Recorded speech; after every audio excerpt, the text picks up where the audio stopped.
Welcome back mga kaibigan. Ito napakaganda ng masasaksihan at pag-uusapan natin sa videong ito. Ang best game this season sa KBL, ang bida kababayan po natin na si SJ Belangel. Napakatindi, literal na binuhat ang team niya, umabot pa ng overtime. At ang napakainit na topic ngayon, Kevin Kiambao sa New York Knicks Summer League. Totoo nga ba o hindi?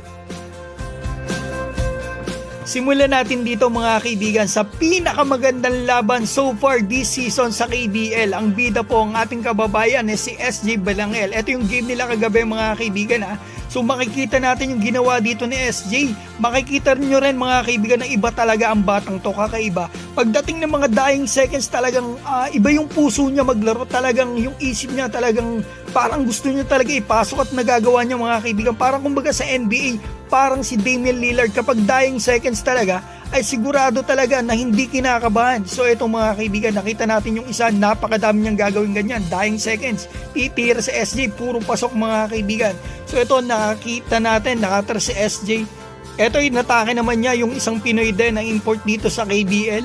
So naka 26 points po dito sa SJ ha. Ito pang isang dying seconds, SJ Belangel, walang kaba.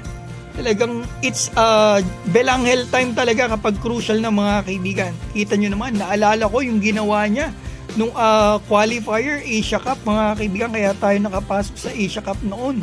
Ganyang tira din sa pwesto na yan din at dying seconds din. Game winner pa sa Gilas, Pilipinas. Pakita ko nga saglit. Eto mga kaibigan, Korea pa ang kalaban. At yan din, yung bumantay sa kanya, kalaban niya rin dito mga kaibigan, yun nasa gitna. Yung nasa gitna, nakakatuwa naman. Nakalain mo yun. So ito mga kaibigan, nakikita natin dito. Dying seconds na naman. SJ Belangel, magdamag na lamang ang kalaban. Sa wakas nakalamang din sila mga kaibigan. Buong game, lamang ang kalaban. Doon lang sila nakalamang sa basket ni SJ. Yun nga lang, naipasok nitong kalaban. Ang ganda ng laban, grabe mga kaibigan, 0.8 seconds yan, lamang ng dalawa, pinapasablay na nga pumasok. Eto nangyari, nakuha ni SJ. Eto, tinira, na foul mga kaibigan, free throw, 3 free throw yan. Iba talaga si SJ, ibang klase, nakakatakot kapag crucial kung kalabang ka nito. Naipasok niya yung una pero nangyari, nagmintis siya dito sa pangalawa, mintis. Alam nyo mga kaibigan, sobrang pagod na rin ni SJ. Talagang walang labasan. Ito, may iyak na si ate na sumablay. Mga nagdadasal na rin mga fans nila SJ dito. Si Coach maiyak na. Buti ni ipasok na SJ. Walang kabayan mga kaibigan. Sa pagod lang talaga kaya sumablay yung pangalawa So ito, overtime. Ito, assist na SJ. Ito yung mga ginawa na SJ dito sa overtime. Talagang hindi pa siya tapos. Pinaglaban niya talaga yung kanyang team. Ito, inatakan na naman niya ang gitna. So tie mga kaibigan, all 95. Ay, lamang pala ang kalaban ng isa. Kay SJ ang bola. Ilang segunda na rin. Talagang matindi mga kaibigan sa SJ Belangel. Fighter talaga. Talagang winner kumbaga. Siya po yung nakapagbigay ng game-winning assist sa game na ito. Kita niya, libre yung teammate niya. At itong huli nangyari, tumira pa ang kalaban, sablay. Nakuha nilang panalo. Parang championship mga kaibigan Napakatindi na nilalaro nila dito mga kaibigan Sa 7 games, 6 na panalo po sila. Ganda ng nilalaro ng team ni SJ. Lalo-lalo na ang kababayan natin si SJ Belangel. Sana makuha po ito next month sa Gilas, Pilipinas talaga. Napakagaling ng ating kababayan. Ngayon, pag-usapan na po natin ang pinakamainit na topic ngayon dito sa Philippine Basketball. Kevin Kiambao sa New York Knicks Summer League. Si Snow Badwa po ang pinakauna o naglabas talaga ng balita na ito. Sa post niya sa Twitter, maraming salamat po. Biglang viral agad ito sa mga social medias, ngunit ilang oras lang ang nakalipas, 3 oras ata. Nagpost naman sa Twitter ang mismong coach ni Kevin dito sa Strong Group, si Coach Charles Chu.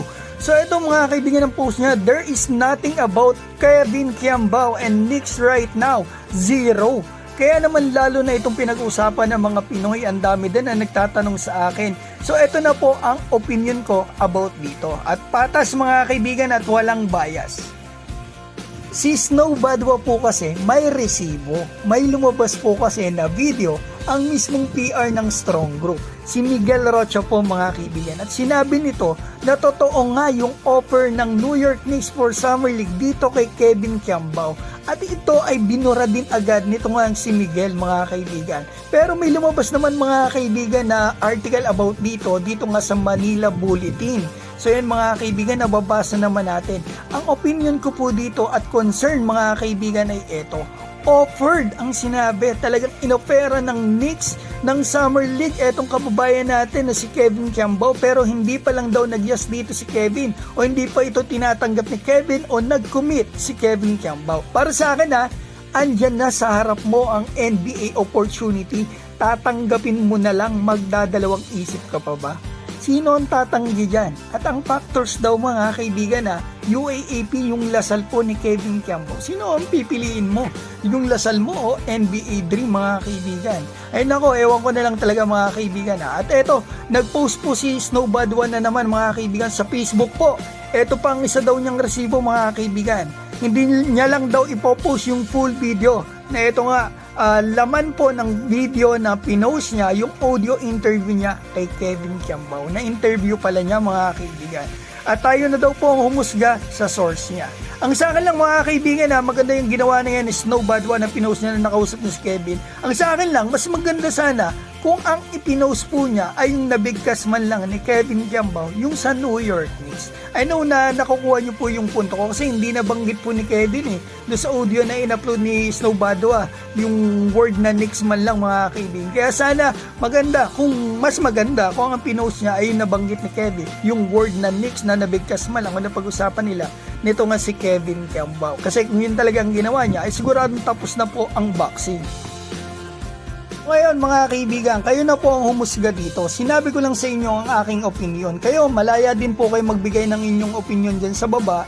Hiling ko lang po ay respeto. Kung totoo man itong offer ng Knicks kay Kevin Kiambao, nakakatuwa po yan para sa ating kababayan. Dalawa na silang mapapanood natin sa NBA Summer League. Kasama na si Kai. At kung hindi, ay hindi ko rin po alam mga kaibigan. At baka naman sakaling totoo ito ay isang tryout pa lang for Summer League. Kumbaga, pag pumasa sa tryout, eto makakapasok ang kababayan natin na si Kevin Kiambao para sa Summer League roster.